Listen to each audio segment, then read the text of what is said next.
G'day, welcome to Mark and Sound After Work.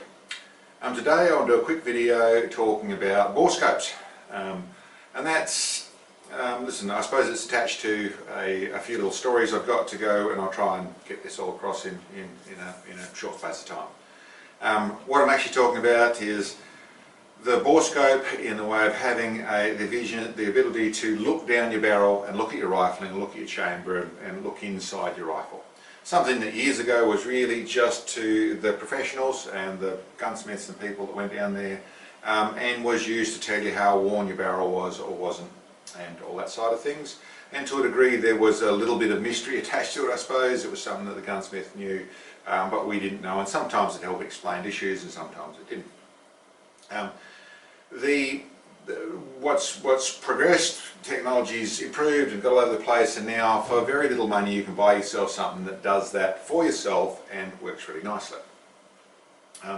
And that, in the way of inspecting a bore, is a great tool, but there is some negatives that can come out of that. And I suppose to go down that road I'd like to bring forward an analogy that I have used that makes sense to me. Me working in the car industry, I have certainly seen on the odd occasion where I have done something as simple as fit a gauge to a customer's car because they wanted a gauge to, in some cases, just make the inside of their car look better, and have it more technical, more like a race car or a sports car where they've got more gauges so they can see things. And there's also the added benefits of being able to look at what your engine's doing, so you're keeping an eye on things, whether it's oil pressure or it's oil temperature or it's oil fuel pressure, all bits and pieces you know more. And you would think that's all good. In some cases that's bad, because what that does is it creates people to see something they didn't know otherwise. Now the car may have been functioning, in most cases was functioning perfectly, but there was a scenario that, like of many that I could bring up, one I would bring up would be the likes of the modern aluminium V8s and the likes of the LS engines. A feature out of that aluminium block and aluminium everything means that they transfer a lot more oil or temperature into the oil. So in getting yourself a oil temperature gauge, which is great for trucks and working vehicles and performance vehicles that are pushing things hard and knowing where that is, it's sort of nice to monitor that to a degree. In something like that, they have no issues, but the oil temperature is too high. We can then be spending hundreds, in some cases thousands of dollars to get that gauge to read properly. So what I'm actually saying is, without knowing there wasn't a problem, there wasn't a problem. But by seeing something, that created a problem. Well, there are cases where the borescope is doing the same thing. A lot of factory rifles, the inside of the bore of the rifle is not as pretty looking as you might hope. But does it make them perform badly? 99% of the time, no, it doesn't. A little bit of scruffiness through the midsection of the rifling is not causing any performance differences. Now there are cases where some rifles and some rifling is a little scruffier. In most of those cases, a little bit of lapping them in, which is basically shooting rounds through them, so whether it's 20, 30, 40, 50, 200 or 300 or 500, to where they start to shoot really, really well. They won't be terrible, but they start to shoot better. That does happen on rare occasions, but in most cases that little bit of scruffiness in the middle of the rifling isn't doing anything wrong whatsoever. And of course there's the accuracy conversation, which is one I try and steer clear of, because in most cases accuracy is in the rifle setup and not the rifling. It's in the nut behind the butt, the shooter, their platform, the way the rifle's set up, the type of loads they're shooting. There's all sorts of other things to cause it. Very rarely is it about the rifling, but the rifling is the place that when you can see it, then, and there's something that's not perfect, where you can talk about it, and people do talk about it like it's a scratch in the paint job on the car. Now, a scratch in the paint job on the car, I completely understand. It's an aesthetic feature. It's largely what the paint does. Yes, it stops the metal from rusting, but largely it's to make it look nice. So that's why I put so much effort into it. It is about looking nice. The inside of your barrel, listen, it's nice if it looks beautiful for sure, but you really can't see it unless you're using this tool. And I suppose there I'd stop in a fashion and talk about a little bit about a rifle and what a barrel and what it actually does. It does three main things. three main ingredients. One, it is the piece of your rifle that creates the bullet to speed, its acceleration point. It uses powder and things like that, but it's actually the barrel is where the bullet scoots up there, increasing speed. So it imparts velocity to the bullet.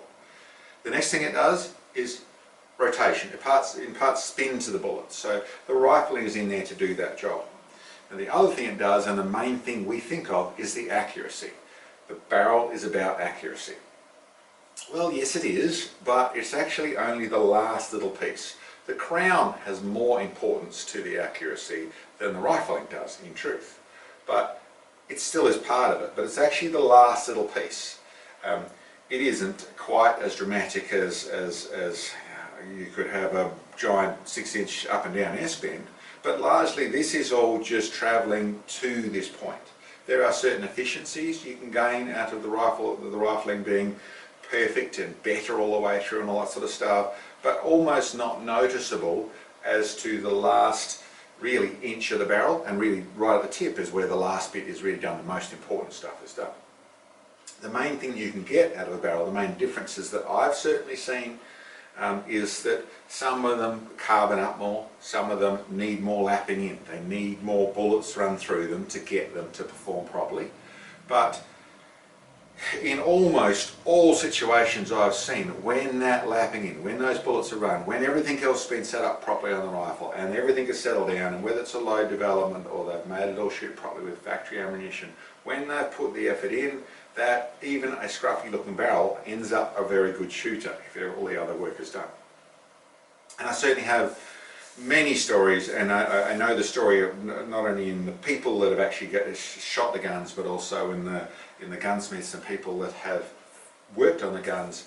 The likes of rifles that have had, working rifles that have had more than half of the rifling actually worn out with how many rounds these things have shot, and they're still shooting accurately.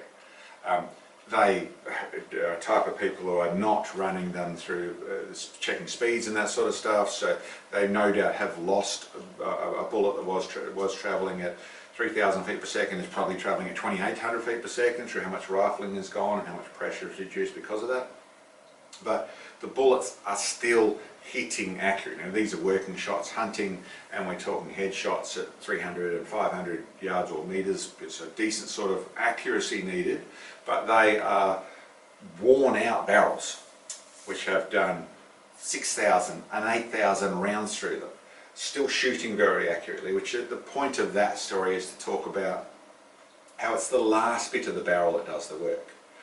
But really what I'm trying to say, and what I'm hearing a little bit from the industry and I'm seeing in places, is that it's one of those tools, the borescope, they're looking through there. It's great to be able to look at things and see stuff and check things. And for people who want to clean things really thoroughly and want to go through it and want to see it, yeah, great, marvellous.